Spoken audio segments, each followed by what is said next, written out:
आपका स्वागत है हमारे आज के डरावने कहानी में, जो एक छोटे से शहर अल्बरी, ऑस्ट्रेलिया की है। यह शहर, जो एक समय शांतिपूर्ण और हरा भरा हुआ करता था, अब एक रहस्य से घिरा हुआ है। यह कहानी एक ऐसे परिवार की है जिसने कभी यहां रहने का फैसला किया था, लेकिन वे शायद ही जानते थे कि अल्बरी में एक खौफनाक इतिहास छिपा हुआ है। कहानी की शुरुआत उस परिवार से होती है जो कुछ साल पहले अल्बरी में शिफ्ट हुआ था। उनका नाम था शर्मा परिवार। यह परिवार शहर के बाहरी इलाके में एक पुरानी और डरावनी सी हवेली में रहने के लिए आया था। शुरुआत में सब कुछ सामान्य था, लेकिन जैसे जैसे समय बीतता गया, उनके साथ अजीब और भयानक घटनाएं होने लगी। रात को अचानक घर में अजीब सी आवाजें आने लगी। दीवारों से टक टक की आवाजें सुनाई देती थी, जैसे कोई अंदर से बाहर आने की कोशिश कर रहा हो।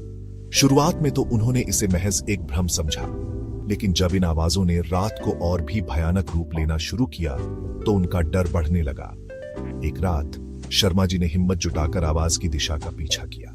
वह धीरे धीरे उस कमरे की ओर बढ़े जहां से आवाजें आ रही थी। जैसे ही उन्होंने दरवाजा खोला, उनके सामने एक अजीब सा दृश्य था।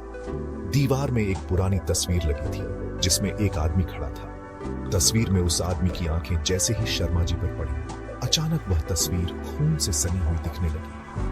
क्या यह तस्वीर सचमुच जी रही थी? क्या वह आदमी वापस आ चुका था? शर्मा परिवार का दिल घबराया हुआ था, लेकिन इस रहस्य का खुलासा होने से पहले ही घर में और भी डरावनी घटनाएं घटने लगी। एक रात जब सब सो रहे थे, अचानक पूरे घर में बिजली गुल हो गई। अंधेरे में शर्मा परिवार ने महसूस किया कि घर में कोई किसी की सिसकी, अजीब सी हंसी और फिर घबराहट से भरी आवाज। वे घर छोड़कर भागने लगे।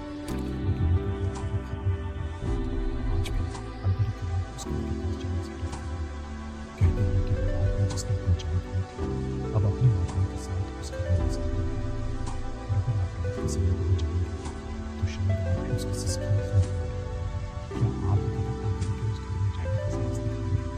याद रखिए, कुछ रहस्य कभी नहीं सुलझते, वे बस हमें डराते रहते हैं।